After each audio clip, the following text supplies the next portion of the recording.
Welcome to US Rugby Happy Hour Live. Interviews with the biggest names in American rugby. The New England Free Jacks, Major League Rugby champions. One-on-one to score. Here are your hosts, Bill Baker and that other guy. Hey everybody, welcome to US Rugby Happy Hour Live. Bill Fitzy, how you doing? You don't have to respond right now because most of you are listening in on a podcast tomorrow, or some of you are listening live now. So you can chime in by leaving some messages in the chats and comments. You can ask myself or Fitzy questions, or tell us how good we look. Whatever you want to do. Fitzy, how you doing? Good. I've been using my Manscaped product, so it's the best I've looked since I was 21. I'm grooming. I'm keeping it groomed. Yeah, same here. Don't ask about other places. Yeah, no. This is a family show. So school's almost out for you and the kids. I mean, for the kids especially. So it's got to be exciting times. Anything planned for the family? No, send them back. Send them back. Send them back to school. Summer school. And all of them. Yeah. Send them back. They learned nothing. Hey, speaking of sending them back, MLR playoffs news. A couple things going on. Big news came out a little while ago about Chicago Hounds head coach Sam Harris is out. No other details why, whatever else, but such late in the game. They're in the playoff hunt, if not holding on that last spot. It's a tough time. What are your thoughts on that? Yeah, that's the timing of it all is just so curious, and I get they've been struggling of late, but if the playoffs started right now, they would have the 3 seed in the Eastern Conference. They're tied on table points with Old Glory DC, even though Old Glory DC does have the better head-to-head. The first tiebreaker is that point differential, so Chicago has a better point differential there. It's just the timing is so strange because they're not out of it. And there was that strange experiment with Billy Meeks playing fly half, but they're in it, like you said. Well, a lot to come out that we don't know, and I'm sure it'll shake out or not. But big surprise. So this helps DC's chances, your backyard team. I mean, are they holding on? I was trying to look at the standings earlier. I didn't get a chance, but they're holding on to that last spot, right?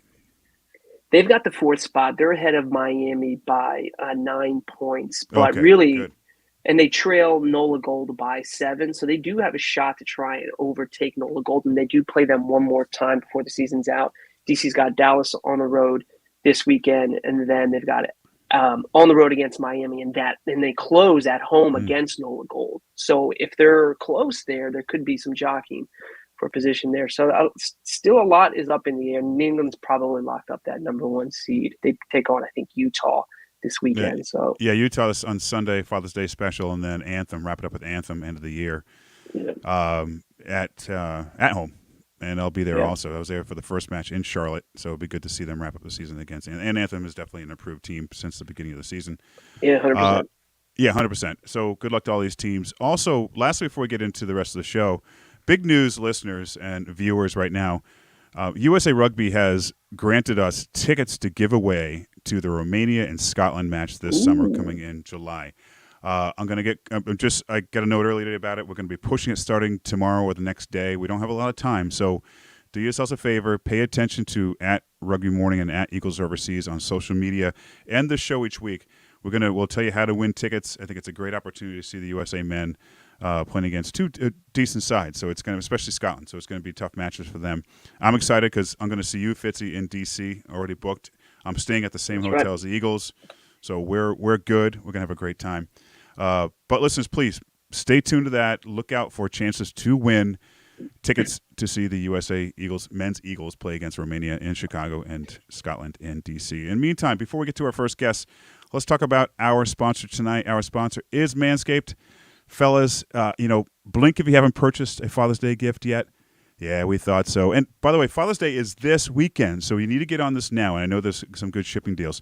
This episode tonight is brought to you by Manscaped, the leaders in below-the-waist grooming, or the chin, as Fitzy's case. Maybe your pops has had a bush since the 70s. I love that line. That's okay. Our friends at Manscaped have crafted the total package for his special day, or your special day if you're a dad. Whether it's for the boys downstairs, his beard, your beard, or even the best pair of underwear out there, Manscaped has his bases covered. Head over to manscaped.com and get 20% off plus free shipping with the offer code Rugby Happy Hour. Rugby Happy Hour, one word. from daddy to zaddy. Trust Manscaped. I know those. I'm gonna giggle every time you give that read.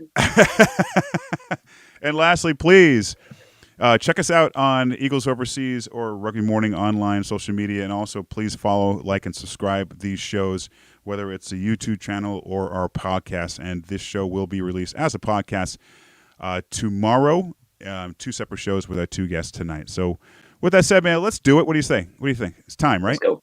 No one was here to talk too much more, so let's get going. All right, let's welcome USA U20 head coach, fresh off back-to-back wins or victories over Canada, and who does not dislike beating Canada? Let's welcome Neets Gericke. Hey, Neets, how are you doing? Hey, I'm good, guys. Good. How about you? We're great. So welcome to the show. We really do appreciate you. When was that match this past weekend, right? So you've had a chance to get home and breathe for a bit. Oh yeah, definitely. Now back at it already, planning for the next camp before we head off. Now, where are you? Are you in Charlotte? I'm in Charlotte currently. Yeah. What I love, how did Charlotte become the home of these academy teams? This is off script a bit. It seems like it's quickly over the last year became the location for these trainings. Yeah. I guess with the USA High Performance Center being here in Charlotte at the UNCC campus, and with a lot of myself, BK already being and Coach Scott and Coach Blake Bradford already being on the East Coast, it was I would say probably an obvious move. I don't know the details of everything, but what I can tell you that I'm very happy that I only had to move from Atlanta to Charlotte. Yeah. A couple hours. No biggie.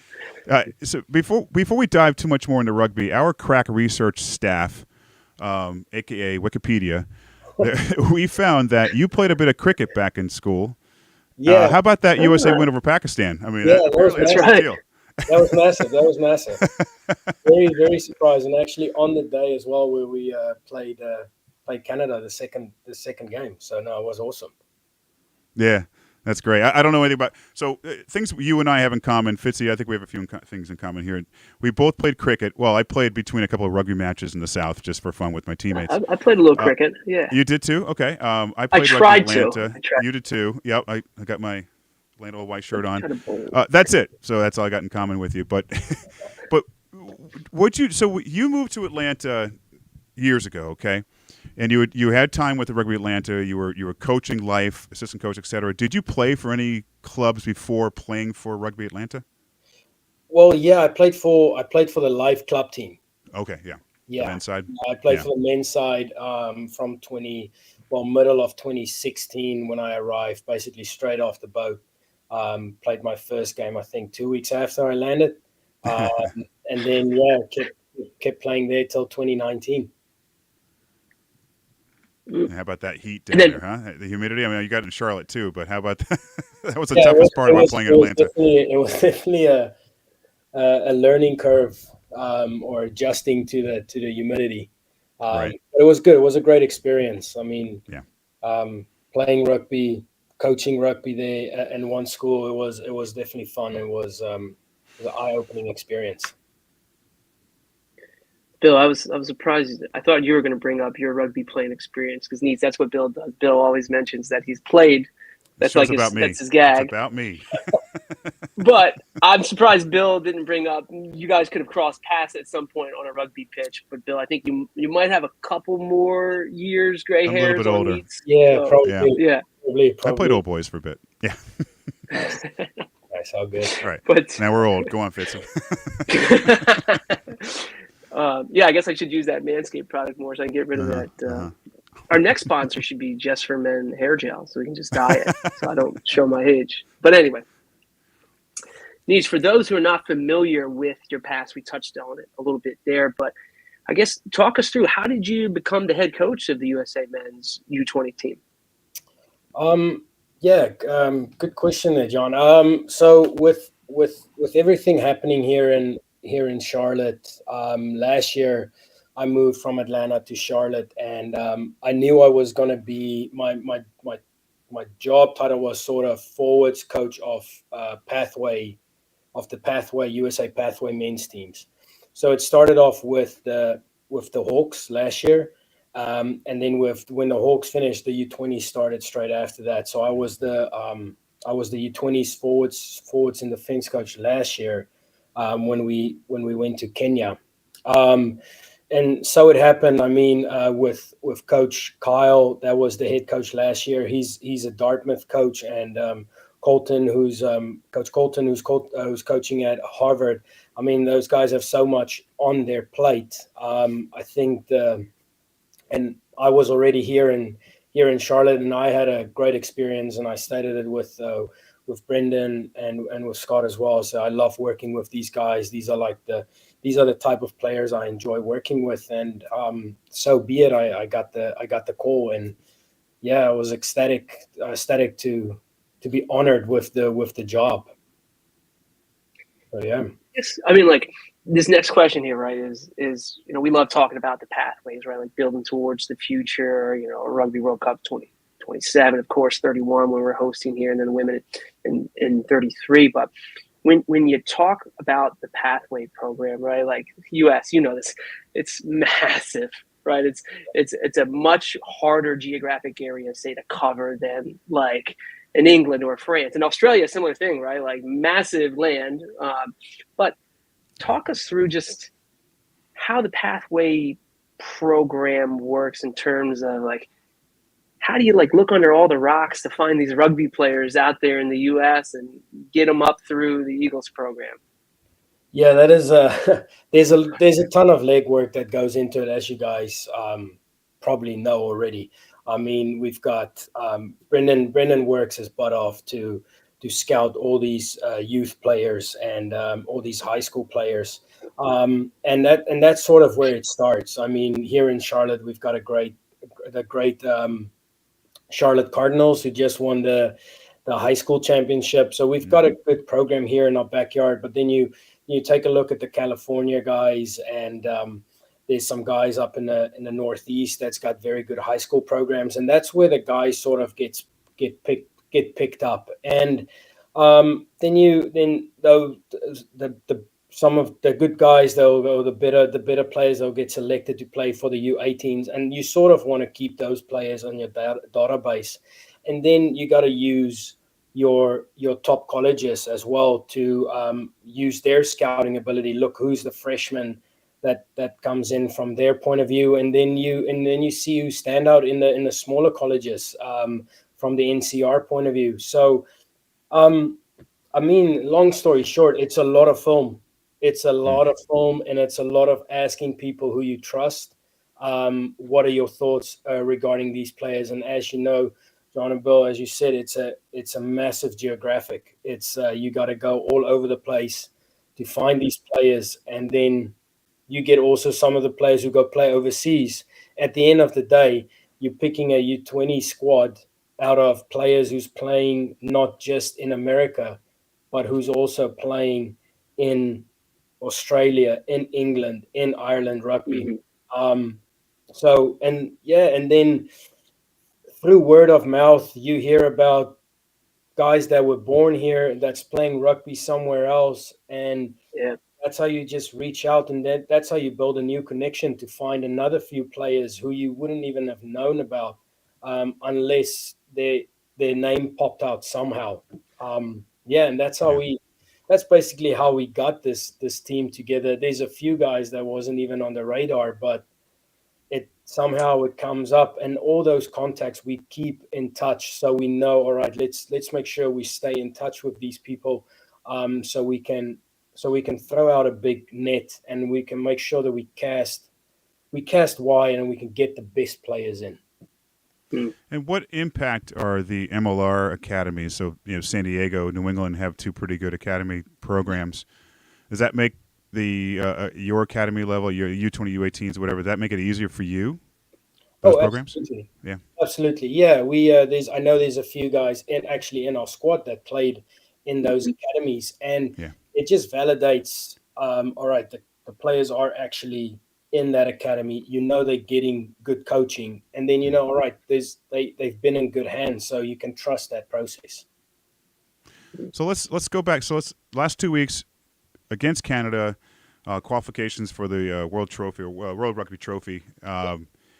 Let's talk about those matches. Nothing specific about players yet, but generally speaking, talk about the good of those two matches, how the team played well, and then also we got to talk about the bad as well. What were some of the things that the team really need to perform better at? Yeah. Well, Bo, and I think the biggest thing for us is in a short period of time, we had 10 days sort of to prepare, and then we went into game week. It was how quickly can we get these boys to gel and to execute the basics of rugby, of the game in general. And that is what we worked on mostly off the field. So we asked these guys to really gel. And how I felt was if guys are starting to play for each other, they're starting to understand each other, they tend to start playing for 80 minutes and they stay in the fight for 80 minutes. And that was a big thing, especially with the returners. We took a look at last year's how well we did at certain periods of time, but then the last 10 minutes of every game we lost, basically, when we came to the qualifier. So the big emphasis was, all right, boys, we got to play 80-minute rugby. And I think that's what the players did really well. They played 80-minute rugby. From a tactical point of view, I think our defense, we had a good base on our defense, and then there's definitely something we can build on. And then when we get ball in hand, the boys we've got some good speed, and we got some good skill in the outside channels. So that is definitely an exciting part of our game at the moment. The boys executing the basics and playing for each other. That's the good. Yeah. Yeah. So you played, well, I believe U19s South Africa. Is that correct? Yeah. Way back. Okay. School. Yeah. So, but were there experiences from that you were able to bring into this level with these guys? Maybe something you could have shared with them. I don't know, maybe even like brag a little bit. When I was your age. Oh boy, it never came to that. It was so long ago, and that campaign was so small. I think my year of SA schools is when they changed from. You remember back in the day, it was U19 World Cup and U21. Yeah. And then they moved they scrapped the 19 and they scrapped the 21 and they just make it U20s. So I was in that period. So I never got to play actually in a cup. Yeah. We just played some other SA side. But no, not really. It was so long ago. Yeah. Well, we talked a little bit earlier about some of the players on the current U20 squad who got MLR experience, right? Seth Smith being one, playing an MLR. A couple of capped Eagles, right? Like Dominic Besag coming out of college, already capped by the Eagles. I guess talk about what how the squad all came together in terms of what you were looking for in players, in terms of it like fitting a system, or were you just looking for the best rugby players under 20 here in the US, and let's throw them on a squad and mold them into fighting form? Yeah. That is actually what happened. But how hard it is to just get the best U20s players in this country together. I mean, last year we couldn't get the best guys together, but this year we started our process a little bit earlier, and we said, hey, especially from the returners, we asked them, we need to show commitment. So we need you guys to come to winter camp, even though we don't need to identify you, but we need you to come to winter camp. And when we got their commitment in, it got a little bit easier from getting the top players in our country to then gel together. And then it became basically what we talked about already. It's not so much a system. It's sort of, all right, how well can you guys gel together and how well can we play? Because we don't have tons of time to throw out a whole playbook and to be very technical about what we're trying to do. We got to play, and then when we find each other, then we can start putting some structure into our game. So to answer your question, we try to get the best guys together, and then we sort of force them to, now you got to play together. That's great. I know it can be tough to like highlight individual players, right? Everyone plays a role, particularly in a sport when you got 15 guys on the field. So maybe answer this question: were there certain either players or maybe certain moments, certain plays in that 2-match series, maybe that stood out to you for like, hey, this is something we're building towards, or like this is the brand of rugby we want to play? Yeah. I mean, if I think about one moment that showed me that this is a team that can go actually far, was when that first game when we were down and we brought on our bench production. Um, I think that showed the strength of the squad, and then also everyone who didn't play that first game, we played them the second game, and we still had a good showing. Other than our set piece, we still had a good showing, which means that we do have a strong squad of guys at the moment. So we can go into a rugby trophy where you play a game every 5 days. And as you guys know who have played, it's tough to play a physical sport if you play 80 minutes out and out, day in and day out. You need a good rotation. And that is what I've realized from the squad and what we have. We actually have guys that we can start any day of the week. Yeah. And looking back at last year's trophy, Scotland, the other teams, close losses. You mentioned a minute ago that last year you possibly didn't have the team you wish you had out there. Nothing against the players in that squad, really good quality players. Is it safe to say that this squad here is set to do better this year? I know predictions really isn't a smart thing to do, but you feel more comfortable with the squad you have now going into Edinburgh? I think Bill, the I would say the reason I don't say I feel more comfortable. I think I had the same comfortable level last year this time as what I have this year. The only thing that's different from this year than last year is last year we didn't have a last year. Oh, yeah. This year we actually were able to learn from last Yeah. year, which is massive. I think that is the biggest difference between the 2 years. That we had the ability to actually look back at a trophy and say, all right, hey, this is what happened. This is what we need to do better. And I think we took that on board. And with last year's coaches, you wouldn't believe how helpful they were as well with the process of getting the players in and giving their recommendations. And Colton and Kyle always sending a text of they're watching and they supporting. And no, it's amazing to, just what rugby can do in a community. And no matter if you're not coaching together, you still are. You stick together, sort of. And speaking of other coaches, what input level does Scott Lawrence have on the U20 side? And what I mean by that is, are you trying to push 0G? Is he saying, listen, let's try these set pieces so when these players do make it to the senior side, they're ready for what we're doing? What kind of input does Scott Lawrence have on your coaching?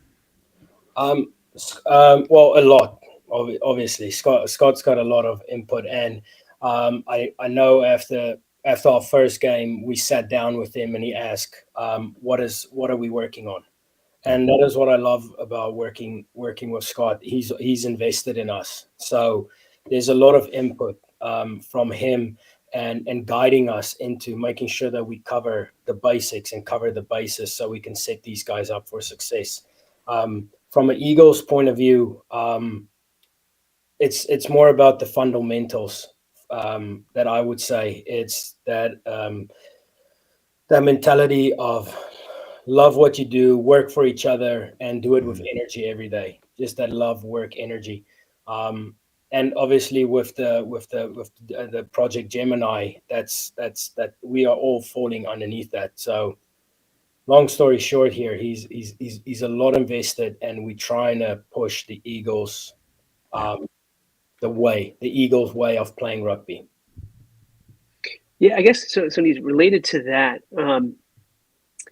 Is it realistic to say that a good bulk of the current U20 squad will let me rephrase that. The squad that's going to be the men's Eagles squad that will be representing the men's Eagles in 2031.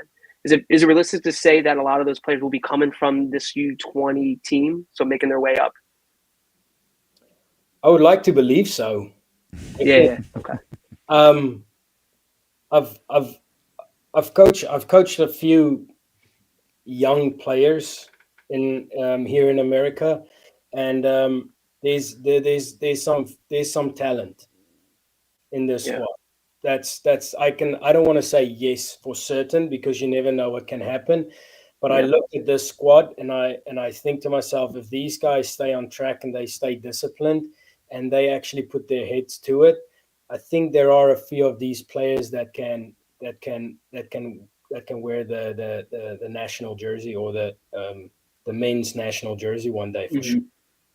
For sure. Yeah, I guess let me rephrase that question. I guess do the players on the U20 squad, do they understand like the opportunity that's ahead of them, like down like the timeline where if they continue to progress, they know that they have a chance of putting on, say, the national team jersey. Maybe that's a better way to phrase that question. Yeah, I think. It's been told. I think they know it. I just don't think it has sunk in yet. Yeah. I think. I mean, the 18, 19, and 20. I mean, like, Yeah. I mean, what they'll be 28, 27 about the time. It's prime for rugby. It will be in a great age. So I don't think it has sunk in yet, but for some of them it definitely has. When I asked some of the players before we got together, what's your goal, and they said they want to play for the Eagles, or they'll say they want to play professional rugby. More than 80% of the players say that's what they want to do. So Wow. now there's some committed guys, there's some committed rugby players in this squad, which is awesome. So one of them is listening in right now, who's going to be coming on in a few minutes. Did he walk into camp like, yeah, I've already been there, guys. No, I'm sure he didn't. That's wrong for you. No, not at all. No, he's a good kid. Good kid. All right, so jump forward real quick. Next month, U20s Trophy in Edinburgh, Scotland. Time for a little redemption for the team from last year going to this year. We just talked about it. So what's next? What does the calendar look like leading up to July 2nd? Training? Are there any matches coming up to prepare for the U20s? No matches, but this is the beauty of having everything here in Charlotte. We have Anthem, and the guys will be able to. We've worked out a session where we can actually do some crossover training if possible. You know, it's still in the works, but we see if we can get something like that going. But we have, and yeah, so we've got 10 days of coming together. Boys are actually coming in this Saturday.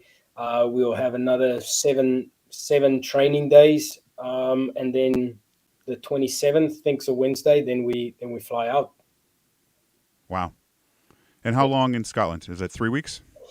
It's we land there the 28th, and then we will come back the 18th. So it's 3 weeks. Yeah, exactly 3 weeks. Fitz, it's for you. I played against the Watsonians back in the mid-90s. Anyway, I got to mention I played rugby. That's when the Hastings were playing for Watsonians. Now, when I played them, they weren't playing. They were getting ready to play England in Murrayfield, but still, I was there. Neets, let's end on this. Generally speaking, with the Pathways program, now you've been involved in Pathways for a while. You were doing the 404 Pathways in Atlanta and up. So looking at the program here, are we on the right path? I feel like we have turned the corner and really have formed a really great program now with Scott and you and the U20s, U18s, that kind of thing. Are we in the right direction, generally speaking? We're in good hands, right? I believe so. Yeah, we've come a long way with. I mean, if you look at where we started with the Hawks, which was great. A year after, we've got an MLR team. So, yeah, I think we're in a right track. We're definitely building, and there's good brains behind it, There's the right people behind it. So yeah, I think we are on the right track. Well, Neets, thanks so much for joining us. Good luck in Edinburgh. We're cheering for these guys. We're cheering for you, and we cannot wait to talk to you again soon. Thanks, Bill. Thanks, John. Appreciate it. All right, cheers. Bye-bye. Thank you. Yeah, he's. It's exciting to hear about that, the building of the U20 program. You and I, we had Brandon on at one point. We had Brandon from Utah and also the academy, and then also was it Brendan Keene, right? He was on at one point as well. And so it's great to get these people on, especially the coaches and the players going to appear in a second. So let's not waste time. Let's jump right into the next guest. He's just sitting here. I know he's probably bored. Like, what am I doing with these two guys? But let's get him up here right now. He's waiting. Let's welcome USA Eagle 568 and U20 captain and St. Mary's College Center, Dom Besag. Hey, Dom, how are you, buddy? Hey, how's it going, guys? Good. I'm doing good. How you feeling?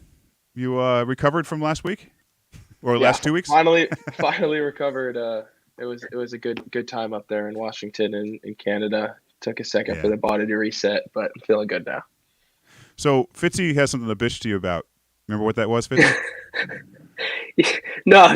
Why did you have to go on the rugby rundown before you came on our show, Doc? Come on, man. Let's go on rugby rundown next week. They asked me first. I know. Oh. They got to me. I'm gonna call Will right now. Let's no. I got no biases. No biases. Yeah, Bill, you and Alex Corbacero in a cage fight. Let's see how that goes. Nope, I'm good. The look in his face at times scares the hell out of me, so I'm good.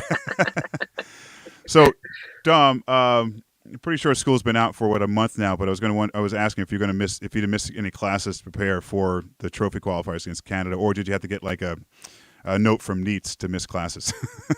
Yeah, I actually did have to get a couple notes. There were nice. There were a few professors who wanted me to take finals online. So while we were in camp in Bellingham, I took one or two finals. I had a 12-page final paper for a business class due the day before our first training. So that was a bit of overlap, but it was good. I got it done and did well on it, so I'm happy. Nice. Good for you. You're like, Is that also when you walk into camp, you're like, hey, guys, I just got an A. Yeah. Let's do this. Yeah, there were a few guys who were still in class. Ollie Klein from Central Washington is still doing finals, and so we were all bouncing off each other's with ideas and helping each other out, which was nice. All right, so let's jump into it. 2 wins over Canada for the team. It's got to feel good, not just to get back out there with the boys, but to come away victors over Canada. Yeah, it was a fight. Both games were absolutely a fight, and that's going to be like that against Canada. Historically, that's how it's always been with USA Rugby. Just an absolute dogfight, physical. But we were definitely able to come together as a squad and pull it off in the end. Yeah. Against Canada, were you familiar with any of the players? Meaning, like, had you played against them or seen them in any kind of like camps before? Was there like anything like personal, special? Other than they're our neighbors up north, and we got to win that one. Yeah, so from a few different places. So they had one or two, only a couple returners that I recognized from last year, the qualifiers. They had a pretty fresh team. So from there, and then when I was under 15s, I went with an era team. Me and one of our nines, Jed Berman. We went up to Shawnigan Lake. Actually, it was a bit of a surreal moment, but I did recognize some players that we had played back when we went up. I think it was 2019 or something. And then thirdly, I've played against a few of the guys actually in our school season. So we played British Columbia, and we've also played Trinity Western in the past. So I recognized a few guys from there, and it was actually funny talking to them after the game, making those relations versus college rugby versus that match and the different levels and how we got along. Did that familiarity with them, I guess, help in the matches, right? Where were you able to like communicate certain things or anything like that? Was any extra edge, or is it just? Yeah. There were a couple of jokes stabbed here and there. You know how it goes when you're playing against someone nothing too crazy. I did recognize, how some people move, how the angles they take. You can really recognize that after the first game, especially watching it on film. You're like, I remember how this guy plays. What's he going to do next? And And that was nice because they didn't change their squad up as much as we did. So it was definitely better for us to be able to do that film study and recognize how guys move, why they move the way they do, and what they're looking to do when they get the ball. Yeah, and going back to that, sorry, Bill, going back to that first match real quickly. Canada, I think had the lead there at half. Up a couple of tries. We had Neets. You were listening to it just a few moments ago. What was, the message to the team in the locker room there? Was it anything like to get them fired up, or was it like what was the message to get you guys to kind of basically turn that game around pretty quickly? Yeah, we took a step back, and something Neets has been really forceful with, and something that he is doing rightfully so is our culture and our values. And that's something that he brought up at halftime, saying, this is why we're here. We're a team of ownership. So let's own up our mistakes that we just made and talk about it. And it wasn't a hidden thing. It wasn't something that we were going to push to the side why we made mistakes. We're saying, all right, here's where things went wrong. How are we going to correct them going into the next half? So a lot of our mentality at halftime then was next job mentality. So what are we going to do when we come out, and what are we going to play? How are we going to attack the next line out? What's our plan? So we're going to talk a little more later about the senior Eagles, that stuff with Scott Lawrence, whatever else. But we mentioned with Neets earlier also. Have you had a chance to really train under Scott Lawrence's 0G philosophy? And we had Tomas Avoni on last week, who another center for USA. And he's like, think about the worst thing ever, and then the worst on top of that, how bad you feel after. Have you experience with that training yet? Yeah. Oh, I lost you there. Yeah, I have actually, and it was a bit of change of pace. Coming from 20s last year, I flew straight from Kenya into Romania, and I think within 3 or 4 days we had one of those 4G training sessions. And there's nothing quite like it, entering that headspace that you get into during a game where you're down and out and you really don't have time to think. You're basing everything you do based off of intuition, and you're having to try to think while you're just completely toasted. It's a good thing. It's you dread the day coming to it, and then when you're there and when you're finished, you say, hey, I'm really happy I did that today. I got better for sure. So yeah, along with Bonnie, there was never one of those trainings where I left saying I got worse today.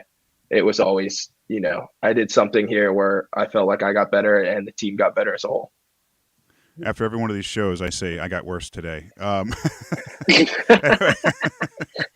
So, Dom, it's been quite the year. The last 12 months or so. It's your college team wins the D1A national championships. You won the U20 North American qualifier. Over Canada. Called up to you got your senior cap last year. It's been so much. I mean, have you looked back and it's like, holy cow, what a year?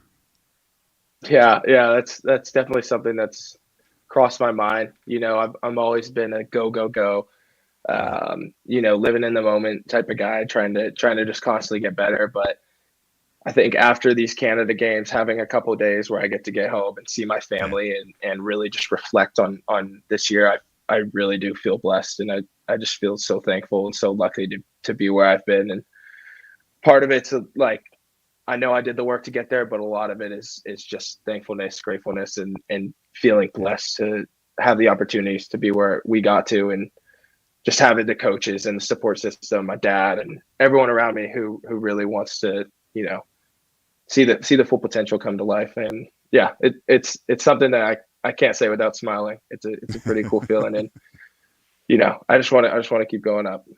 Yeah. Yeah, so talk about then, like, keep going up. What are you concentrating on now in terms of the rugby calendar for you, say the next 6 months? Where is that taking you? U20s, men's Eagles? Talk us through that.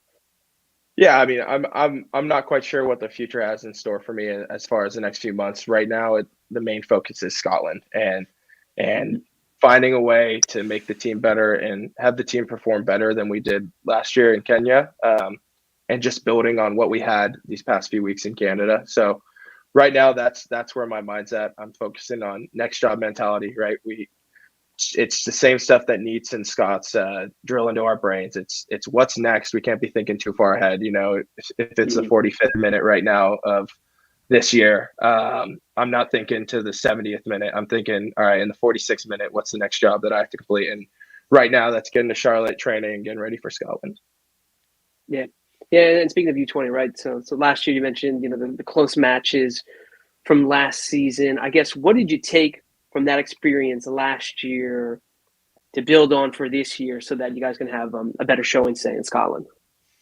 Yeah, on a personal level, I learned a lot about myself as a player and a leader, and how I need to address certain situations and maybe take my foot off the gas sometimes. And so I learned a lot about myself over that time, and then comparing and contrasting that to when I went with the Eagles and learning from a big senior leadership group and how they operate and how they address people. As far as the team goes, we learned a lot about ourselves in the first 10 and last 10 minutes of games that I'm sure Neets might have mentioned, but we struggled with. And that's already something we're continuing to turn around. In the last 20 minutes against Canada, we won both 20, last 20. And that was not the case in any of our games in Kenya, as far as I'm concerned. So yeah, we're coming together. We're really focused on being an 80-minute team this year, and being able to compete throughout all 80 consistently is really important to us. So that's something that we know we're going to have to take with us. And looking at your U20 teammates, obviously you play with a bunch of these guys before. As you watch, if you're on the field, on the sides, whatever else, watching these guys play, were there some that you're just like, wow, he's playing great right now? Whichever players. Are there a few that really stood out for you?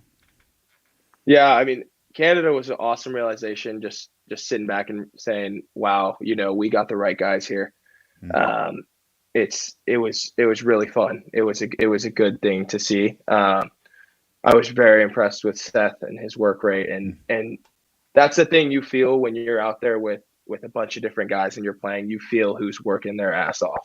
And for me, that was Seth Smith, Logan Ballinger, Rand Santos played a few great games, and all of our nines were putting in shifts. So for me, it was really a full team effort. It's hard to pick out certain guys, but I mean, you can really feel when guys are putting in the extra mile, and those guys were exemplifying that to me. And you mentioned Seth a second ago. He's got that MLR experience now, where it's a faster game. It's harder hitting. It just moves. For you last year, getting that start, getting that play with the Eagles, getting your senior cap, what was it that blew you away out there? Was it the speed of the game? Was it the physicality? Was it just you walking out there next to Cam Dolan, whoever else, going, holy cow, I'm here? Talk about that experience. And also, Dom, did it slow things down for you when you got back?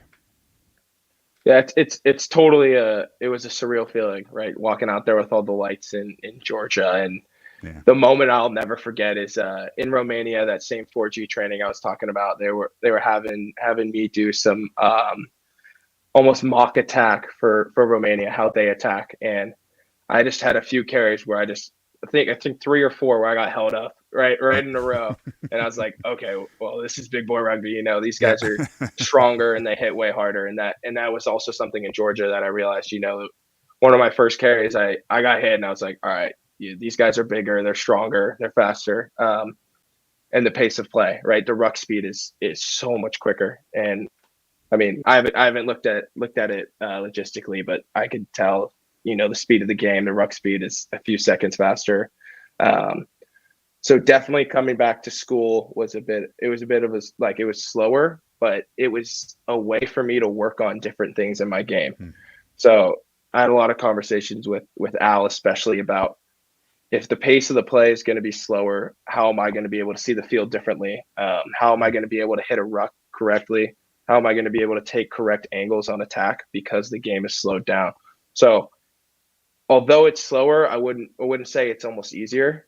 It's different. It's a different kind of puzzle that you have to solve. And it's the same thing with 20s, right? You're coming down to a different level where maybe the ruck speed's a little slower, but everyone's younger and everyone's got a motor and they're really eager to fight and make their name known because it's their first or second time competing for their nation. So it's just a different feeling. You mentioned younger. What were you, 18 last year when you capped? Yeah. I was a couple days 19, I think. Yeah, 18. I had my birthday early August, and I was 19. All right, that's impressive. That's really impressive. I'm not saying they had a ticker take parade for you when you got back, but the reaction from your family, especially because you mentioned your dad earlier, whatever. We talk about those emotions, especially when you got the call, and then to be able to play, and when you came back to your family. I mean, talk about that. That's had to have been a huge deal for everybody. Yeah, it was heavy, and especially for my dad. I mean, he's my number one supporter, and he's always been. And he didn't know anything about rugby till I started playing when I was 5. And yeah, he's been with me the whole way. You know, he's coached. He's probably watched more film than I have. You know, he's one of those dads, and it's a great feeling. And he tried to do everything he could to get out to the game. He couldn't make it. You know, it was a short notice. But coming back to him and seeing the smile on his face, that's what you do it for. You play for yourself, but you really do play for the people who put everything on the line for you and who love you to death. So it's a great feeling. It's cool. Yeah. I learned I had a lot more people behind me than I had thought. So yeah. No, it sounds like you have a great support system, which is awesome, right? Particularly when you're first playing a new sport. And just going back to what you said there, right? You started playing rugby when you were 5. You know, your dad, your parents maybe didn't know much about it. So then my next question is then, like, how did you get started in rugby then, right? Because, you know, parents introduce their kids to sports that they are playing that they're comfortable and familiar with. How did you start playing rugby at the age of 5? What led you to that? Yeah, I got really lucky. I mean, I was into sports early from when I was a kid, you know, playing t-ball and soccer. But during one of those soccer matches, I was a bit aggressive as a kid. You know, I was taking kids out, and I got a yellow card or something. And one of the coaches at the Danville Oaks actually walked over to my dad, Andy Bardello. He walked over to my dad and said, "Hey, man, you know, your kid should try out rugby." So I went out, and I loved it ever since. It's just come full circle because now some of those guys who I played with when I was 5 or even against are now on my St. Mary's team, or they're guys who I recognize playing really down the road. And that's something that you just fall in love with rugby. But yeah, I feel super lucky that I got into it early and I stuck to it. Super, super, super blessed about that. Well, I hope the kids you took out in soccer are fine. But thank you, Eddie, for walking over to your dad to be like, "Yo, this kid should play rugby. He needs to pick up the ball and not kick it." Really. No, seriously. Let's touch on high school real quickly. Senior year, you won the California State High School final with De La Salle High School. You scored not 1, not 2, but 3 tries in the final. I mean, after 2, were you just like, you know? I mean, Bill's never scored 3 tries in a game before. Have you, Bill? Never. Career.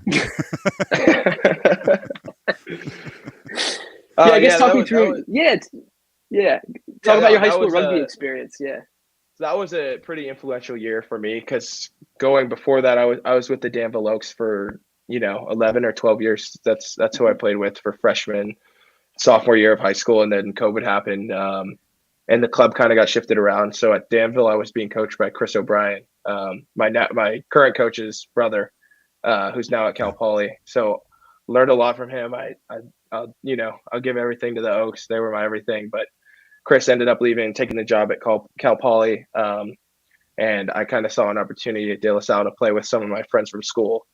Maybe, get under a different coaching staff, a different system, who a lot of the coaches, actually all of them, went to St. Mary's, played a similar system to St. Mary's. And yeah, that senior year was really, I think, a turning point for me, just being able to commit to something new, and maybe not being the star guy on the team. Right, I came in and there were already a lot of good players who had been playing there for 4 years, so I got to learn a lot from others. I got to learn a lot from a new coaching staff, and we ended up playing very well. We had a great year, and we had a really fun time, and it built that bridge to St. Mary's even more. Hey, talk about that. Something recruiting for college is relatively new, 5-10 years, let's say at the most. It wasn't a thing when I came out of college. It was like you go win somewhere, or when I went to college, like, you have a team, okay, great. But recruiting happened. So talk about that recruitment process. Like you said, you could Cal Poly, whatever, ended up at St. Mary's. Was there a push from St. Mary's? Was there a push from another school, say, wanting you to play for them? Yeah, a little bit. There's only a handful of varsity programs, right? Now there's Navy, there's Army, there's Cal, and a handful of other on the East Coast. So they're really the ones that recruit. Tim always likes to, mention that he doesn't really recruit. He'll go around to high schools around the area. He knows a lot of coaches and he'll talk that way, but rather than we can't really pull guys into the school. It's kind of come and show up, and you're in a white tee, and whoever can dogfight it out is going to play. So that's something I really liked about St. Mary's. That's something that drew me towards it. There wasn't this big football style recruitment, just bringing in a bunch of guys who may not be similar, who are kind of robotic and just really good, big guys that we're going to, who are already good rugby players and keep them as good rugby players. It's more, hey, Tim's all about getting guys here. Maybe you're not the biggest dude. Maybe you're not the fastest dude, but we're going to develop you. We're going to make your skills amazing. And that's what I needed. So I'm really lucky I got there. So no one offered your parents like a free, tractor for the farm or whatever to, like D1s. Anyway.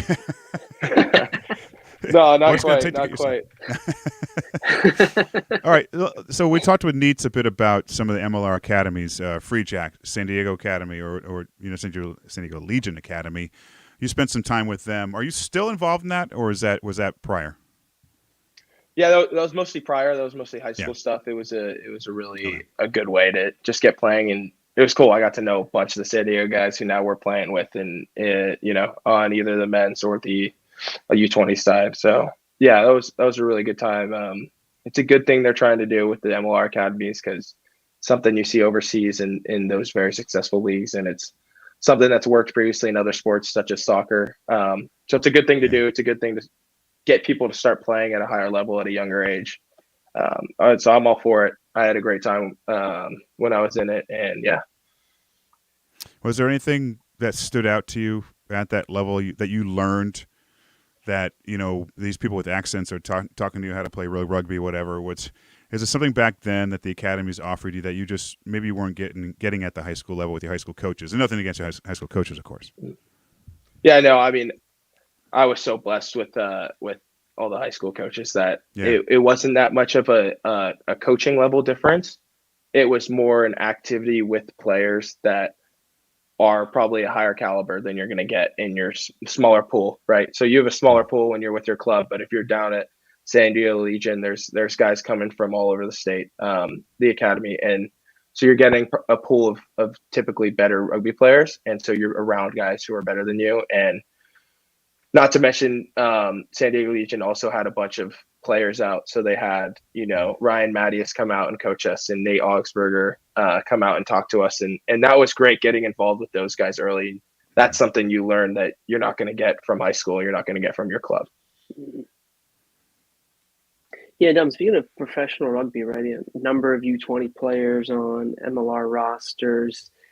So the next question for you is, is MLR in your future, or are you, keeping yourself open to, say, maybe opportunities to play professionally overseas?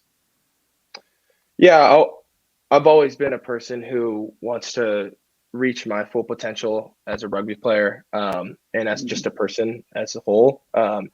So whatever's going to get me to that, and I may not know what that is yet, but whatever's going to get me to that point where I'm going to be able to develop to be the best player possible for myself and for the Eagles in the future, that's what I'm going to lean towards, whether that's being overseas, whether that's, being able to stay home and be close to family, whatever that may be, that's what I'm going to lean towards, just whatever's going to develop me the most as a player and a person. Men's Eagles, U20s, college national championship, high school championship in California. Sevens, is that next? Yeah, I'm not against sevens. My dad likes sevens, but I don't know. I'm not sure. Right now it's 15s. All right. Well, speaking of 15s, then, how would you describe your playing style? Yeah, I think I have a risk-taking playing style, and if I see something, I'm going to go get it. Whether if that's with the ball, without the ball, on defense, on attack. If I see a gap, I'm going to try to take it. If I see an opportunity to throw a bridge ball, I'm going to throw it. And at times that's gotten me in trouble, right? Especially even in these last U20s games. I had a couple pretty errant offloads, and it's something that I look at in film, and it's a strength and a weakness. It's something that I have to continue to work on to evaluate when it's good to take these risks. But I think that's something that may be a type of an X factor for me is being able to take chances and go when I want to go. And we talked about the physicality level at the senior level, especially. Is there a player that you model yourself after, especially the centers? Because you look at the USA centers. I mean, Paul Asika is a big dude. Campbell, Marcel Brocken, who's playing, Cruz. I mean, these are big physical guys. Is that your style of play? Or actually what I meant to say was, are any of those guys you really emulate or want to play like? Yeah, I think more – I think I have my own kind of style of play that I can't really compare to anyone else yet, especially since I'm a young and developing player. I think the thing I more try to compare to is the mentality, and someone that I definitely looked up to and kind of took me under the wing is Pete Lopetti. It was easy him being a Gale, but he took me in under his arms and really kind of taught me about the mental side of the game and how he's always vigorous and vicious and willing to go after things, while also staying calm, cool, and collected. And that's something I aspire to be like. That's something I look up towards is really being like Pete on the field, willing to go after anything, being menaced, being, there was a clip of him last week just absolutely running over one of the Utah Warriors. So being able to do that and then distribute the ball is an art form. It's a skill, and it's something that I really look up to and I want to learn. So yeah, Pete would probably be that guy right now. Dom, let's flip that question a little bit as you look ahead, to gain more experience with men's Eagles, U20 and all that stuff. Are there any particular players that are out there that are playing now, say in other countries, where you're like itching to be like, hey, I get to step on the field and play or try and tackle that guy? Is there any player out there where you're not for bulletin board stuff, more just like because you've been impressed with how they play the game and you just want to get a chance to measure up against them, so to speak? Yeah, definitely someone on that radar would be probably Gary Ringrose. I want to, he's widely regarded as probably one of the best defending centers in the world. And that's someone I have a lot of defensive work still to work on, and that's someone I'm looking up to, and someone I would love to test my skills against because, man, he is great. He is great. So, yeah, that's a guy. Well, be careful what you wish for, because there were a couple of times I played for the South, played against Wales Selects. There was a couple of guys who went on, and I missed a lot of tackles against some really good guys. So you don't want that. That's how you get better. That's how you get better. Hey, missing tackles. 100%. You gotta make mistakes. But did you get better though, Bill? After all those tackles, did you get better, Bill? I mean, I forgot where I was after the second concussion of those tackles. But hey, Dom, thank you so much for joining us. Even though we're the second one this week, I know you're already with Will and those guys. We'll forgive you. Next time we'll call sooner. But seriously, we're really impressed with you. Great to see how U20s are doing. And we're really excited to see what you do with the U20s in Edinburgh. So good luck with that. And then also good luck in your finals. Yeah. Thank you very much. Thank you for all the support. Appreciate you guys having me on. All right. Cheers, man. Awesome. Talk again soon. Cheers. Talk soon. All right. Yes. Another one down. And I think I cut him off. Bill, I cut everyone off. Did you just tell a U20 player cheers? Come on, he's in college. He's been drinking.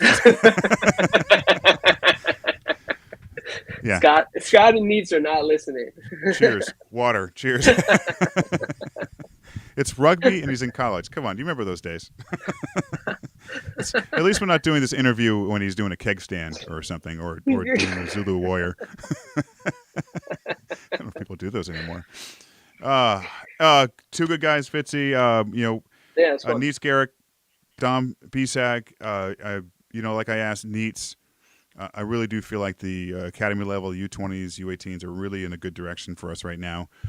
And we have time, right? We have time for the next World Cup. We have time for 31 to really grow it and get us into a better place. and increase our chances of doing well in the next World Cups. You agree?